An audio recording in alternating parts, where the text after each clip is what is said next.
Hi everybody, I'm Robin Yardi, and today I'm going to read you the first chapter of my middle grade mystery, Owl's Outstanding Donuts. Maybe my favorite thing about this book is that every chapter begins with this cute little donut, and chapter 1 is the Strawberry Ice Classic.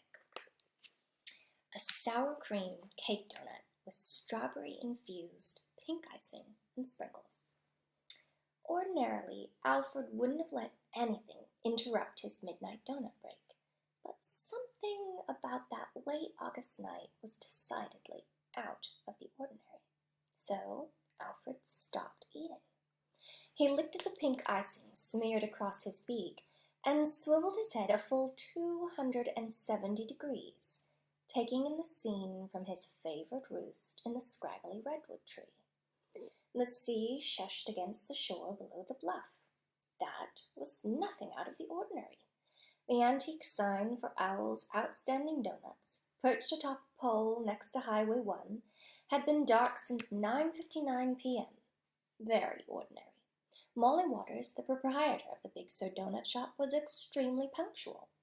Alfred had watched her lock up, toss a bag of day-old donuts into the dumpster, his Strawberry Ice Classic among them, and walk the path to the shiny trailer she shared with her niece, all in the usual way.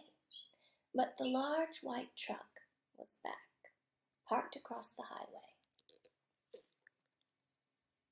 The same white truck that Alfred had seen on 2 previous nights, and that, Alfred decided, was not ordinary at all.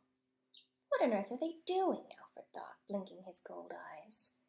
2 shadowy figures hovered behind the truck's tailgate, fiddling with something. Knobs, a hose. Human doodads were confusing enough up close, never mind at such a distance. Then a sudden clank echoed up and down the road, followed by a steady, sloppy gurgling. The noise was almost certainly coming from the truck, or from near the truck. And with his delicious strawberry dumpster donuts set aside, Alfred could detect an odor, something unpleasant, something that should not be dumped into a ditch near a pristine riverbed. Sloop, slop, glop. Alfred's wings twitched. The mystery truck's first visit to this particular bend in the road had barely made Alfred blink. During the second visit, Alfred had been too engrossed in that evening's donut to pay any attention.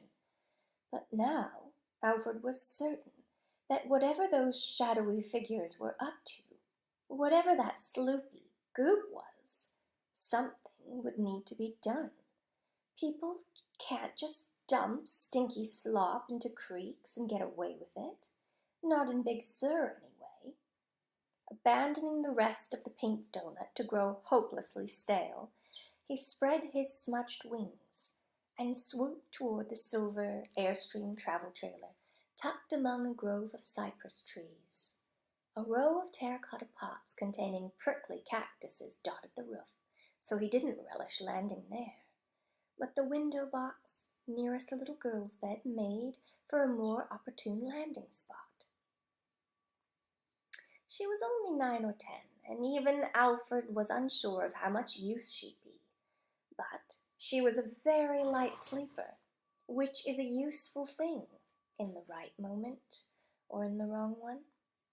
The pink peony curtains at the girl's window were shut tight, but Alfred knew how to remedy that. Tap, tap, tap.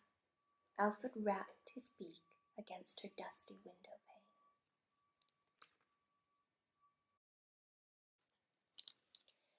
Mattie was dreaming about her mother. Mom shaking her awake. Mom telling her to finish an endless breakfast. Holding Mattie's hand and hurrying her. They were late, and Mom didn't notice that Mattie was still in pajamas. Mattie's eyes popped open.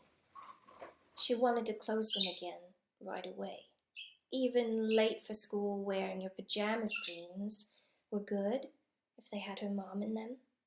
Mattie tucked her nose under her down comforter and tried to fall back asleep.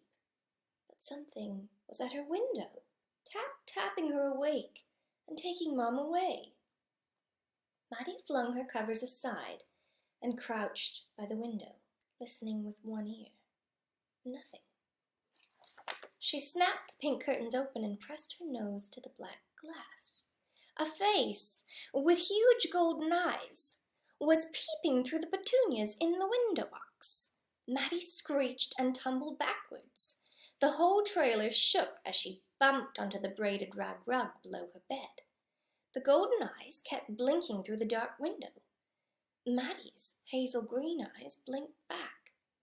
The owl, that's what Mattie thought it was, hooted a deep, owly "moo," scraped at the window with a curved talon, and spun its head toward the highway, once, twice, 3 times like a broken toy. And for some reason, the feathers around the owl's beak were pink. Mattie scrambled back to her bed for a closer look, but by then the owl had disappeared.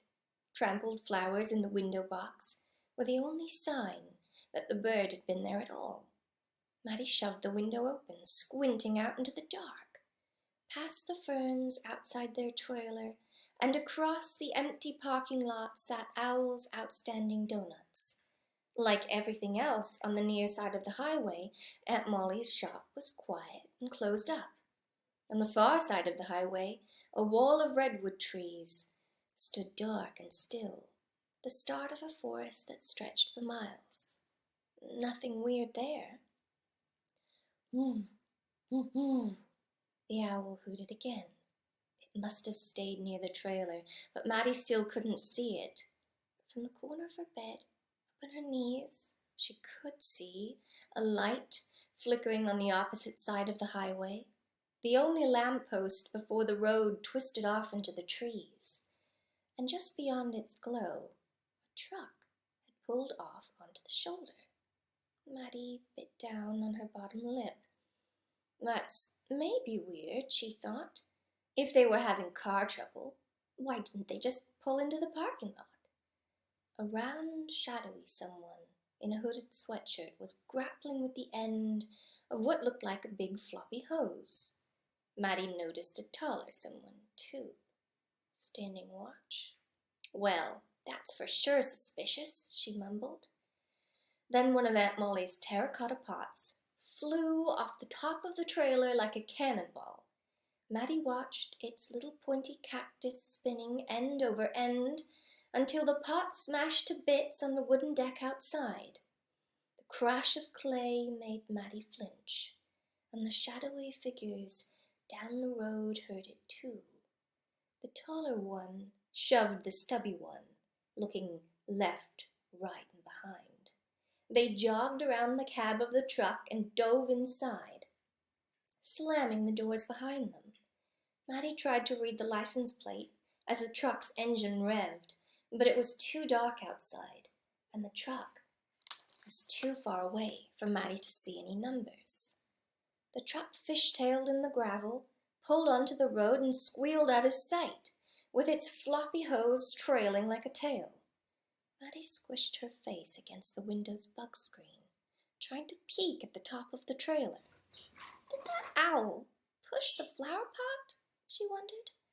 Her heart kept flip-flopping against her mom's old t-shirt. Right then, Aunt Molly padded across the trailer floor in her blue bunny pajamas and bare feet, rubbing at her eyes. "What on earth," said Aunt Molly, "are you doing out of bed?" I'll give you a peek at chapter 2. It's the banana slug bar. And a cover. I hope you liked the first chapter of Owl's Outstanding Doughnuts, a middle grade mystery about an outstanding owl, tons of donuts, a little girl, and lots of friends. Bye. If you noticed the sound of fluttering while I was reading you that chapter, it was a bird, but it was not an owl. It was a little Rosy Bourke parakeet named Sweet Pea, and she loves to keep me company in my office while I work and when I read.